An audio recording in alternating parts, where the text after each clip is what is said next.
Foli ni waleɲuman dɔ bɛ ka lase aw ma Mali kɔnɔ ani Mali kɔ kan aw minnu bɛ nin kuma in na kɛmɛ ka ɲɛmada ka ɲɛsin jabaraniw ma walasa faamuya bɛ se sɔrɔ aw fɛ Seri Fila TV bamanankan kunnafoni na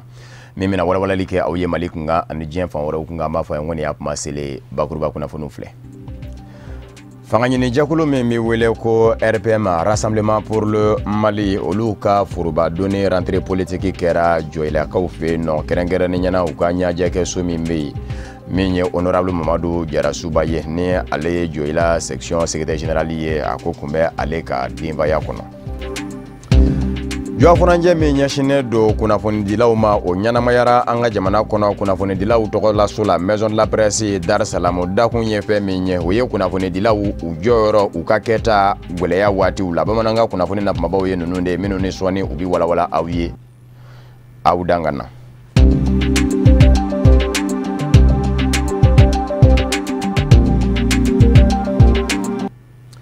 Fanga ɲini jɛkulu Rassemblement pour le Mali RPM olu ka foroba doni u k'a ma ko rentrée politique o kɛra jɔyilakaw fɛ ka bɛn ni dimanche avril kalo tile 30 ye. Ɲɛnajɛkɛso min bɛ jɔyila yɛrɛ dugu kɔnɔ o minɛna ni k'o fa tɔndenw ni kanubaw la.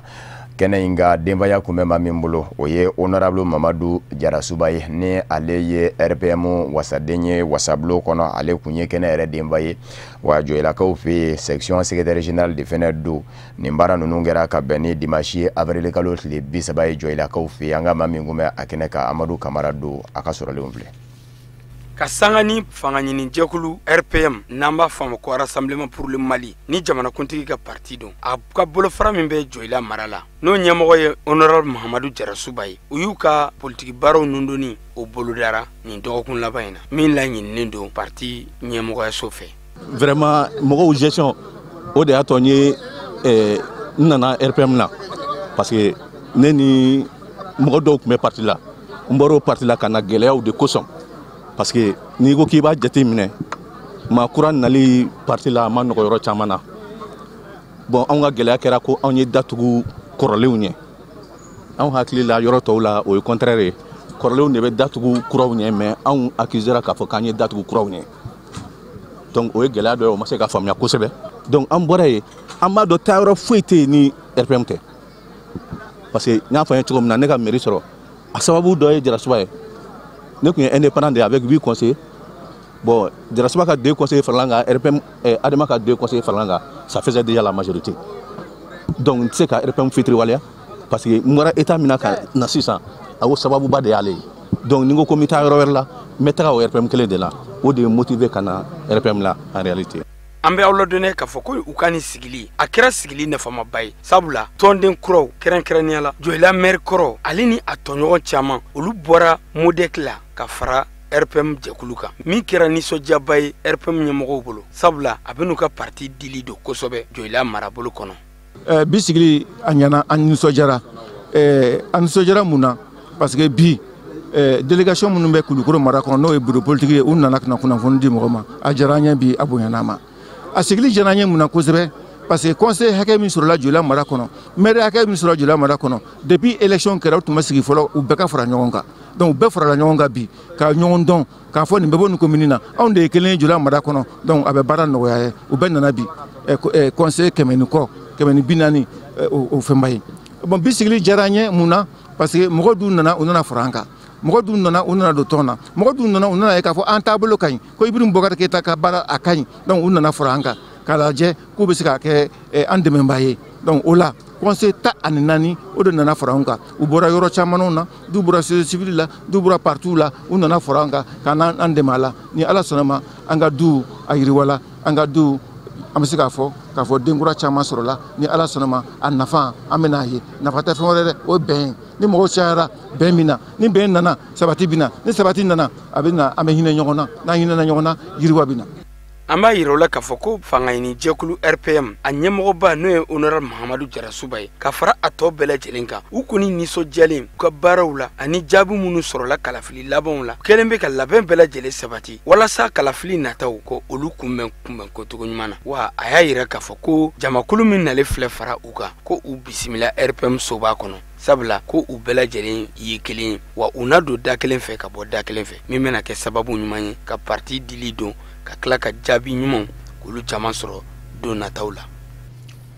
Jɔfuranjɛ min ɲɛsinnen don kunnafoni dilaw ma o ɲɛnamayara an ka jamana kɔnɔ ka bɛn ni tarata mɛ kalo tile fila ye kɛrɛnkɛrɛnnen ɲɛna kunnafonidilaw tɔgɔla so maison de la presse de kɛmɛ ka hakilina in da ka lajɛ ka min ye don ye wali kelen dɔgɔkun ye ka don bala min bɛ se ka to kunnafoniko yɛrɛ fan o fan a lahalaw bɛɛ lajɛlen bɛ se ka sidɔn kunnafoni dibaw fɛ o ɲɛnamayara ka bɛn ni tarata mɛ kalo tile fila ye kunnafonidilaw tɔgɔla so la maison de la presse Dar es Salaam dakun ye fɛn min ye ɲina o ye kunnafonidilaw u ka kɛta ani u jɔyɔrɔ manga kuma u k'a ma nazaraka la journaliste et homme de média devoir et responsabilité en période de crise a kɛnɛ senfɛ kunnafoniko ma ɲɛma caman kun bɛ kɛnɛ kan yen nɔ minnu sera ka hakilinaw di Sherifla TV jabarani maa minnu ni olu kun bɛ yen an dɔgɔla o ye Kafune Bacili a n'a ka jatala Ibrahima Kulibali. An ka Mali jamana i n'a fɔ komi diɲɛ jamana tɔw mɛ kalo tile 3 o don de talen don k'o kɛrɛnkɛrɛn k'o kɛ liberté de la presse tɔgɔla don ye. A bɛ san damadama bɔ ɲina maison de la presse ni o ye Mali kunnafonidilaw ka soba ye a bɛ nin don kɛrɛnkɛrɛnnen ɲɛnamaya nga o ɲɛnamayali baaraw la maison de la presse tɛ dan tile kelen ma dɔgɔkun kelen mumɛ o de talen don walasa ka liberté de la presse ɲɛnamaya o dɔgɔkun kelen kɔnɔ kunnafonidilaw bɛɛ lajɛlen bɛ jɛ ka ɲɔgɔn sɔrɔ sigi la sigi min kɛnɛ kan u bɛ hakilina falenfalenw ani hakili jagabɔw boloda walasa faamuya caman ka sɔrɔ kunnafonidilaw fɛ liberté de la presse ko kun kan. Dɔgɔkun ni an y'a dabɔ walasa an yɛrɛ ka se ka kalan sɔrɔ o y'a fɔlɔ ye ka tugu n'i y'a jateminɛ an taabolo gɛlɛya caman b'a kɔnɔ ani mɔgɔw bibi na I mana mɔgɔw ɲininka u b'a fɔ gɛlɛya fɛn o fɛn bɛ jamana kɔnɔ journaliste sen b'a la ka tugu ani mɔgɔw tɛ ɲɔgɔn faamuya taabolo caman na wa ni a kɔrɔbɔra I b'a sɔrɔ tuma caman fiɲɛ b'anw yɛrɛ la o de la sa an y'a miiri ka taa si k'a fɔ an ka nin dɔgɔkun dabɔ an yɛrɛ kama an bɛna se ka mun baara kɛ an bɛna se ka jɔn de wele min bɛna fɔ an ɲɛna an ka baara taabolo ye min ye an bɛ se ka bɛn min kan ka tugu ne bɛ karisa fɛ n tɛ karisa fɛ o kana bali ka baara kɛ cogoya dɔ la bɛɛ bɛ sɔn ni min ye k'a fɔ tiɲɛ don a tɛ karisa fɛ tiɲɛ don a b'a la ka karisa lapasa nka a ye kuma min fɔ o ye tiɲɛ ye an b'a la k'o de ɲini o de la dɔgɔkun nin dabɔra walasa bɛɛ ka se ka bɛn fitinin dɔ kan an ko kan taabolo ye. Oui, min bolodalen don o ye fɔlɔ n'i y'a jateminɛ min bɔra kuma la sisan a y'a fɔ ko baara dabolo fila tun bɛ yen min ye kelen ye sariyatigiw ye min lasigi k'a fɔ nin ka kan nin man kan an yɛrɛ ko o kɛrɛfɛ an bɛna baarada dɔ sigi ka tugu n'i ye an ka sariya fɛn o fɛn lajɛ a fɔlɔ ye ko an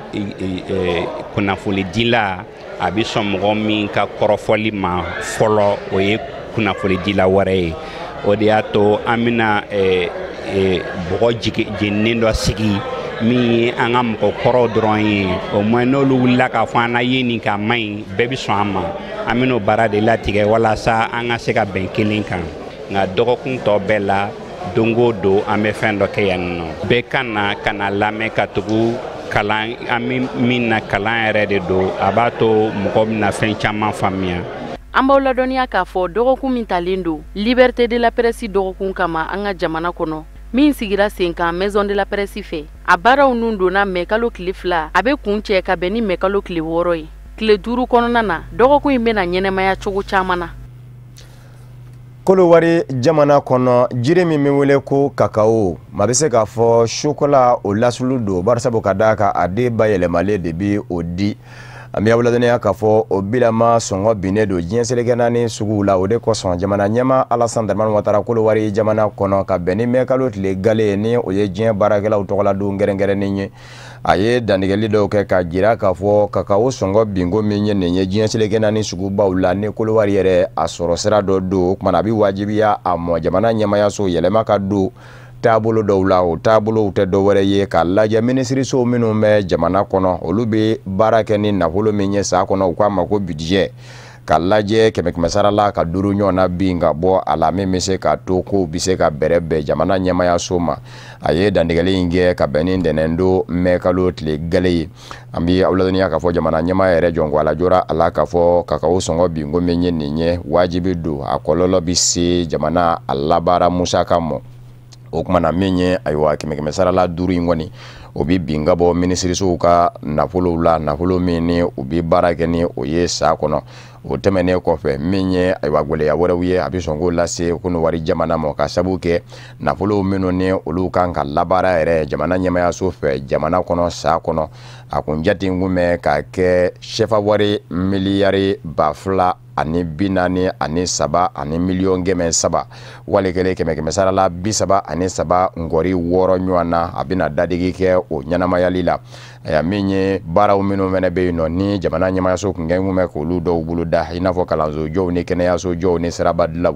olu dɔw fana kɔlɔlɔ dɔ fɛnɛ bɛ se ka olu sɔrɔ ni kakao sɔngɔ binni ye diɲɛ selekɛnna ni sugubaw la an bɛ aw ladɔnniya k'a fɔ kolowari jamana yɛrɛ nin jiri min filɛ nin ye ni sokola lasulu don kakao kunnafoniw ye a jira k'a fɔ kolowari jamana sɔrɔw minnu bɛ a kɔnɔ wali kelen nafasɔrɔ siraw minnu bɛ kɔnɔ ni u k'a ma ko produit intérieur brut PIB kɛmɛ sara la 15 a jɔmɛ ni o ye wa u bi fɛn minnu b'a yɛlɛma k'u ta ka taa ni u ye wali kelen u bi fɛn min donni ka bɔ kolowari jamana kɔnɔ ka taa ni a ye jamana kɔ ka kɛmɛ sara la 43 a jɔmɛ ni o ye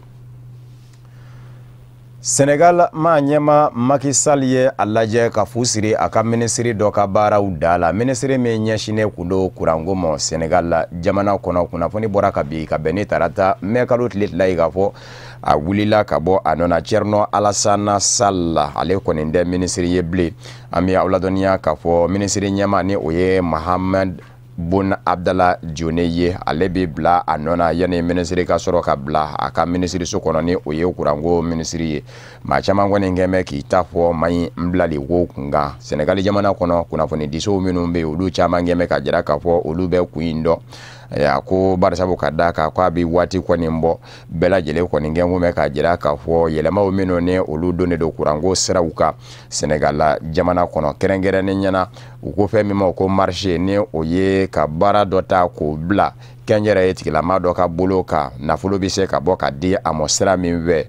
o marché k'o dira di cogo dɔw la Senegali a kɛnyɛrɛ ye cakɛda dɔw mɔ ani kɛnyɛrɛ ye cakɛda dunan dɔw mɔ minnu kɛn kɛ ka faamu jamana ɲɛmayaso fɛ minisiri ka baara kɛlenw na wali kelen a ka marché dili la k'o dɔ na kɛ a bilakun dɔ ye o tɛmɛnen kɔfɛ min ye kɔsada in na kunnafoniw nana ye k'a fɔ kɔgɔji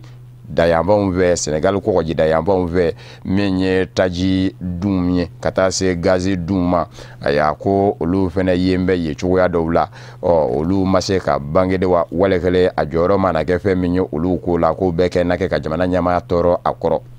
a ma caman y'a jira k'a fɔ maa min bɛ deli ka kɛ minisiri ye don dɛmɛnenw na minisiri min ɲɛsinnen kun do sojɔw ni sirabadilaw ma ani taa ni ka segin kow ma san 2012 ka taa se san 2014 ma a Macky Sall ka fanga ɲini jɛkulu yɛrɛ ko o dankɔrɔba don wa maa caman kɛ kun bɛ ka jira k'a fɔ Macky Sall yɛrɛ n'a ko k'a bɛ manda wɛrɛ ɲini bɛ ko maa in jɔyɔrɔ bɛ bonya a dɛmɛni na barisabu ka da ka a bɛ yɔrɔ min na ni o yɔrɔ bɛ wele ko TS Senegal jamana kɔnɔ Macky Sall ka fanga ɲini jɛkulu maa ɲɛmaaba do ye wa fanga ɲini jɛkulu maa ɲɛma minnu fɛnɛ bɛ olu ka fara ɲɔgɔn kan jɛkulu o fɛnɛ ɲɛma don ni u kama ko responsable de cadre du parti a bilako min ye nin ye kɛrɛfɛ ko a bɛ sɔn ka nɔbɔ Macky Sall ka jamana ɲɛmaya ɲinini na don nataw la kunnafonidilaw yɛrɛ kɛn bɛ ka jira k'a fɔ n'a yɛrɛ ma laban ka fara fanga sinamatɔw ka don nataw la ka Macky Sall kɛlɛ sakɛ lapasaba minnu bɛ Cameroun ni tile bɛ yan b'a fɛ ka degi a gaɲaka yanfa kan ni o ye Cameroun ni Anglais fɔma yɔrɔ ye barisabu ka da kan Amérique yɛrɛ kan fila de bɛ yen ka sabu kɛ jamana fila de y'u mara mamina ni jɔnya o bolodalen do nazaraw fɛ farafina kɔnɔ Faransi ani Angleterre de jɛra ka Cameroun ni mara o tumana fan min ni o ye tilebiyanba ye ka degi gaɲaka yanba ka marabolo fila bɛ yen olu ye Anglais fɔma yɔrɔw ye kabini octobre kalo la olu ni Cameroun ni jamana ɲɛmayaso kun wɔngu mɛ ɲɔgɔn kɔ baara in daminɛna ni baarabila ye baarakɛlaw fɛ ka jira ka fɔ Anglais min ni olu bɛ ka baara kɛ o la u ka kɔnɔ ko jamana ɲɛmayaso kɛmɛ ka Faransi ka wajibi coko u kunna ka baara kɛ ni o ye a baara ta baaraw kɛcogow tɛ kelen ye kanw na ya ko kumana k'u b'a fɛ u ka bila u ka hakɛ mina kɔnɔ u labana ka ko in sama ka se kisala fo kana jira k'a fɔ u b'u yɛrɛ ta saden n'a tɛ ɲa o kɔ ka bɔ Cameroun ni jamana na wale kele yɛrɛma hɔrɔnya kumaw olu bi kɛ Cameroun jamana fɛ kuma min na u kɛn kumɛ ka fédéralisme min boloda ni o ye hali ni mi yɛrɛ ta i bi k'i dama ko ye jamana kɔnɔ k'i ka hakɛw bɛɛ lajɛlen jɔ ye ka danbara don i ni jamana fandaw ni ɲɔgɔn cɛ ko segin ka kɛ o ma o kɛra sababu ye Paul Biya n'a ka fanga a ye wuli ka jɔ kɛ ni ka ŋwara da maa ninnu na minnu yɛrɛ kun y'a wuli ka jɔ kɛbaw ye a daminɛna ni lapasaba minnu ye avocaw ni olu kun murutilen kun don olu ma ɲɛmaw minɛna k'u kɛ wola bi lɔgɔli karamɔgɔw minnu ni olu fɛnɛ kan kuma ka wuli ka jɔ dabɔ olu fɛnɛ ŋwara dara olu la kɔsa in na kɔni nɔgɔya bin bɛ ka don ko la wa maa min ne o bɛ avocaw ka ɲɛmaya la ni u k'a ma ko Batoni ye Cameroun jamana kɔnɔ ale ye dantigɛli kɛ ka fɔ ni kow kɔni dara u taacogo la ka bɛn ni tarata mɛ kalo tile fila in ye ko lapasaba minnu bɛ Bamenda yan b'a fɛ ni o ye anglɛfɔma yɔrɔ in ye Cameroun jamana kɔnɔ ko u n'a kiiribulonw da yɛlɛni ka baara kɛ nka kuma min na ni kiiritigɛlaw ye kuma in mɛn walikele lapasabaw ye kuma mɛn u y'a jira k'a fɔ olu kɔnɔ guwana ni Batoni ye avocaw ka maa ɲɛma ka nin dantigɛli ye barisabu ka d'a kan olu kɔni kɛtɔ tɛ k'a fɔ ko u bi don kiiribulon kɔnɔ ko baarako dan b'a yɛrɛ ye barisabu ka d'a kan maa saba bɛ yen lapasabaw la minnu minɛ ne kun don ka sabu kɛ olu kun bɛ wulikajɔ ɲɛkun na olu ka lapasabaw y'a jira k'a fɔ o maa sabaw ka olu tɛ to bolo la u tɛ se k'a fɔ cogo si la ko baara k'a bi kɛ barisabu ka d'a kan maa kelen yɛrɛ bɛɛ la maa minɛnenw na min ye avocat tɔgɔtigiba ye u k'a ma ko Agbor Bala o bilama minɛn bɛ wa a ka kiiriw yɛrɛ bɛ sen na lapasabaw de bɛ ka wulikajɔ kɛ a tɔgɔ la min bɛ se k'a to fiɲɛbɔda bɛ di a ma ko fɛn min ma ko liberté provisoire min bɛ se k'a to a y'a fɔcogo ɲuman bɛ se ka sɔrɔ u ni ɲɔgɔn cɛ kuma na ko n'o ma kɛ bɛɛ ka ninnu maa saba kɔni datugulen to lapasabaw y'a jira k'a fɔ baara ko kuma ko kandɛrɛ Kenya jamana kɔnɔ an bɛ aw ladɔnniya k'a fɔ ka bɛn ni mɛ kalo tile gale ye ni o ye diɲɛ baarakɛlaw ka tɔgɔladon kɛrɛnkɛrɛnnen ye Uhuru Kenyatta Kenya jamana ɲɛma don a ye dantigɛli dɔ kɛ ka jira k'a fɔ a kuma sen bɛ sa foroba baarakɛlaw minnu bɛ Kenya jamana kɔnɔ ka lajɛ u ka sara kɛmɛ sara la 18 faranga ko o boloda u ye a ye a jira a ka dantigɛliw la k'a fɔ san fila ɲɔgɔn na o kɛra ka sɔrɔ fɛn tɛ ka fara foroba baarakɛlaw ka sara kan ko ale ni foroba baarakɛlaw ka lapasajɛkuluw kɛlen kɔfɛ ka ɲɔgɔn ye a yɛrɛ y'a ye k'a fɔ jɔnkwala a kuma sen bɛ sa dɔ ka fara saraw kan o kuma na kɛmɛ sara la 18 bɛna fara baarakɛlaw ka sara kan ko o kumana ale bi a ɲini an bɛ hakɛto ɲini aw fɛ jamana denw fɛ u ka lajɛ hali bi ka danaya da u ka min bɛ se ka to nin hakilina ɲuman minnu dalen filɛ nin ye ale ni a ka jamana ɲɛmaayaso fɛ u ka lajɛ k'u dɛmɛ walasa ko in bɛ se ka dunmɛ nka dɔw y'a jira k'a fɔ o durakuru ɲɛ kelen ma sɔrɔ dɔw wɛrɛ fɛ a b'a dɔn k'a fɔ uti kalo nata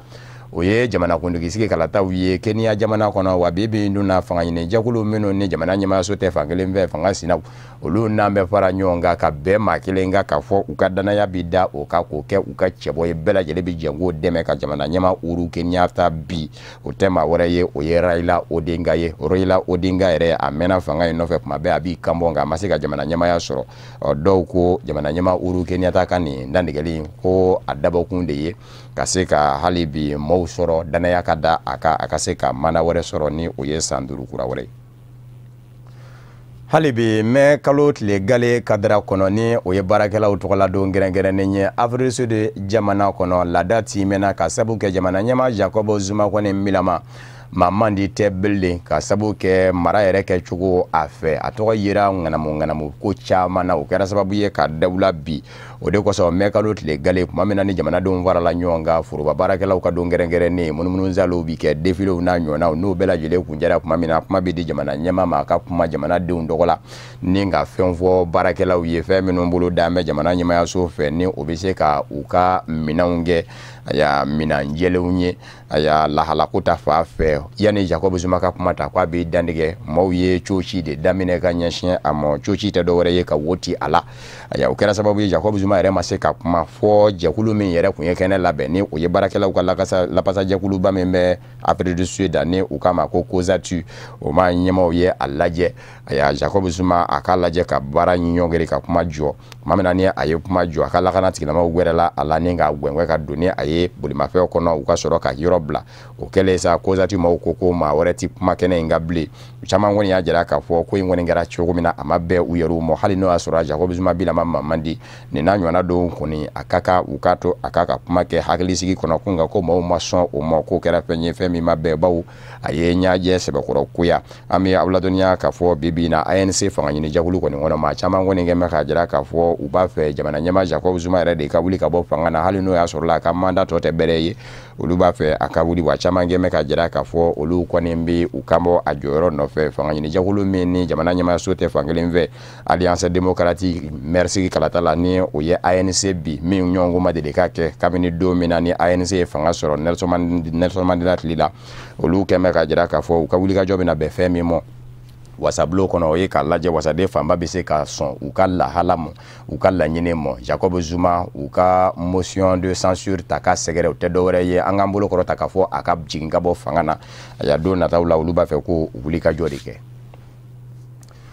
Faransi jamana kɔnɔ maa fila minnu kɛmɛ ka ɲɔgɔn sɔrɔ tako filanan na jamanakuntigi sigi kalata ni o ye Emmanuel Macron ani Marine Le Pen na olu ka fanga ɲini tɔ kɔni don bɛ ɲɔgɔn kɔrɔmatigɛ de mɔsa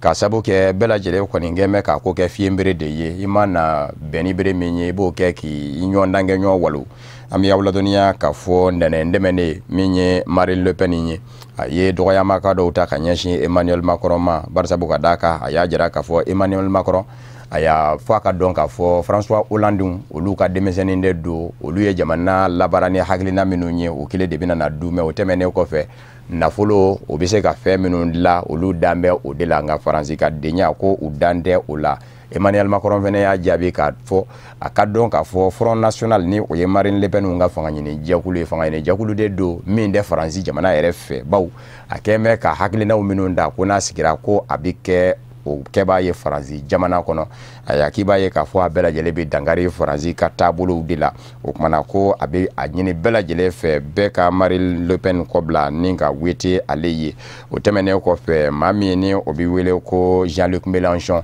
ale fana kun gɛn kun bɛ k'i kanbɔ nka a ma se ka tako filanan sɔrɔ a yɛrɛ kɔni bilama a ma se k'a kanbɔ k'a fɔ a ka maaw ye n b'a fɛ a ka kala ta karisa ye ninnu maa fila cɛla o de kosɔn Emmanuel Macron kɔni bɛ ka ɲini a fɛ a ka fara ale kan nka Jean-Luc Mélenchon y'a ɲini Emmanuel Macron fɛ n'a ma ɲɛ k'a fɔ ale n'a ka maaw bɛ fara a ka tako filanan na bɛɛ a ye yɛlɛma min fɔ k'a b'o don baarakɛlaw ka binakuu kan ni o ye réforme ye ko fo ka bila de ko bawo ko dama ni baarakɛlaw la Emmanuel Macron a y'a jaabi k'a fɔ ale danaya ka da ale kan ale ka se ka tɛmɛ maa 11 kana tɔtɔ maa 2 ye o b'a jira k'a fɔ a ye fɛn min dajira a kanubaw la u jɛna ni o de ye wa maa fanba fɛnɛ danaya de da kan ni ale ni Marine Le Pen nana ɲɔgɔn sɔrɔ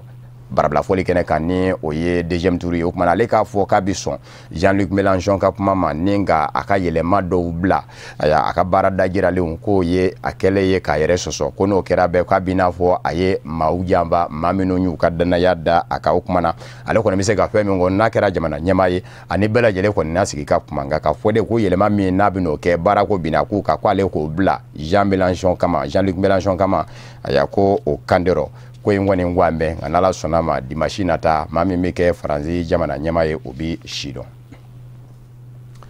Seko ni Dongo Binaku ka édition du festival de musique et de danse traditionnelle de Kumandukaw fɛ yen olu ka fɔlizen kɔrɔw o ɲaɲani kɛnɛ tako duruna sigira senga ka daminɛ sibiri avril kalo tile 29 ni ka taa kunjɛ ka bɛn ni ntɛnɛn mai kalo tile gale ye kɛnɛ in ka kumandu maaw bɔra kumandu a n'a lamini bɛɛ lajɛlen la a denbaya o kun bɛ maa min bolo o ye sɛnɛkɛlaw tɔgɔlaso ma ɲɛma Bakari Togola ye a y'a Dr Bokari Tereta ni o ye fangaɲinijɛkulu RPM ma ɲɛma ye ale kun bɛ kɛnɛ kan ka fara minisiri ɲɛmakɔrɔ Modibo Sidibe ani professeur Cɔmɔgɔ Sangare kan ni o fana ye minisiri kɔrɔ ye ninnu bɛɛ lajɛlen kun bɛ kɛnɛ kan an ka maa minnu kun bɛ Sherifila TV Jabarani tɔgɔla Amadu Kamara do a ye fɛn minnu sɔrɔ o filɛ. Kumantunkaden minnu sigilen bɛ Bamakɔ n'u ka ɲɛmɔgɔba ye Cɛkura Dunbiya ye i n'a fɔ u bɛ deli ka kɛ san o san u ka seko ani dɔnko ka don kɛrɛnkɛrɛnnen ta k'a ɲɛsin u ma walasa k'a yɛrɛ k'a fɔ ko u hakili b'u u bɔyɔrɔ la ni an b'a wele ko festival de musique et de danse traditionnelle n'a denfaya bɛɛ lajɛlen tun dira Mali sɛnɛkɛlaw bagamaralaw mɔnikɛlaw ani jiriturulaw ka ɲɛmɔgɔba n'o ye Elhaji Bakari Togola ye. Kumantu festival ni ata ko duruna ye mais ata ko nanna on isan je fɛn san nani san duru abo bo ka sabuya kɛ jamana tun bɛ bolo mun kan an nana ye an tɛna se ka to tan fo an ka essayer ka festival organiser an ka ressortissants minnu bɛ Bamako an n'olu mairie n'olu faralen ɲɔgɔn kan an ye nin ko in labɛn a bilama a kɛra lawasa ye cogo di Kumantu dugu 37 min bɛ commune kɔnɔ a dugutigi fara a musow kan fara cɛw kan bɛɛ y'i bolo du kun walasa fɛn in ka se ka taa ɲa donc o ye ne yɛrɛ nimisa wasa kosɛbɛ ka ɲɛsin bi invité minnu nana n'i y'a jateminɛ ministre min bɛ kɛnɛ kan fɛn 4 5 a b'o bɔ député min bɛ o tɛ se ka compter ka ban o ye lawasa de ye ka dugawu kɛ hali bi ala k'a ni aw dɛmɛ. nisɔndiya gbɛrɛ la vraiment bamananw y'o yira da de ko ni ko nisɔndiya b'a to ka tasuma fiyɛ n'a daji m'a fɔ a bunti b'a fɔ a nunji b'a fɔ ne bɛ yɔrɔ min na bi vraiment ne nisɔndiyalen don ne bɛ se k'a fɔ ne yɛrɛ fana kunnaja la parce que ni nin façon kɛra i tile rɔ o ye kunnaja de ye an bɛ barika da ala ɲɛ festival ne a ta ko duruna de ne a kɔ hɛrɛ ala k'o d'an ma a labanko ɲuman ala k'o d'an ma ne kɔni ta hinɛ t'aw ne kɔni bɛ yɔrɔ min na bi nisɔndiya bolo tɔ foyi tɛ ne la. An bɛ aw ladɔnniya k'a fɔ ko nin seko ani dɔnko kɛnɛ ni nin tun y'a ta ko duruna ye a kɔni kɛra fɛnba ye Kumantu ka denw bolo sabula Kumantu dugu 23 u bɛɛ lajɛlen n'u ka fɔlifɛn an'u ka seko ni dɔnko o yera kɛnɛ kɔnɔ min b'a yira k'a fɔ ko hali bi ko seko ani dɔnko ko a talen bɛ ka don ba la Kumantu mara kɔnɔ. Kumantu festival tɛ dɔwɛrɛ tɛ an ka kɔrɔlenw an ka seko ni dɔnko o bɛ se ka dɔn cogo min na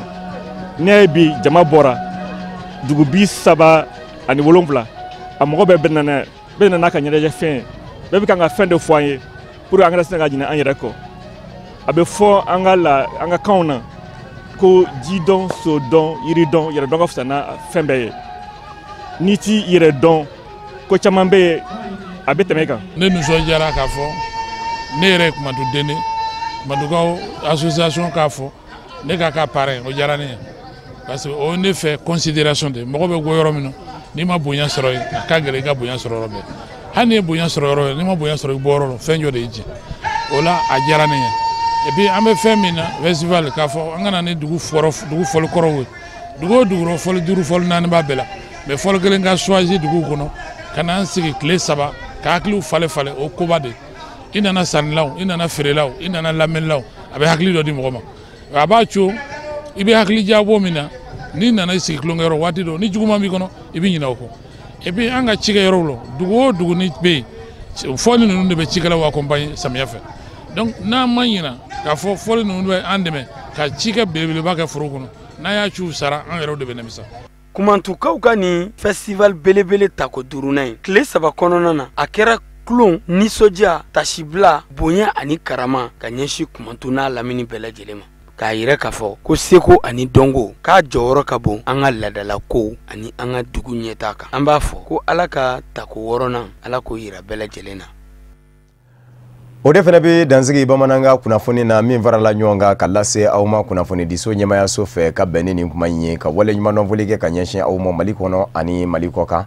aw minnu kɛ kun bɛ ka ɲɛmada ka ɲɛsin aw ka jabaraniw ma walasa faamuya bɛ se sɔrɔ aw fɛ Seri Fila TV bamanankan kunnafoni na laseli wɛrɛ an bɛ ɲɔgɔn sɔrɔ yan'o cɛ kan bɛɛ diɲɛ waati wɛrɛ n'Ala sɔnna ma.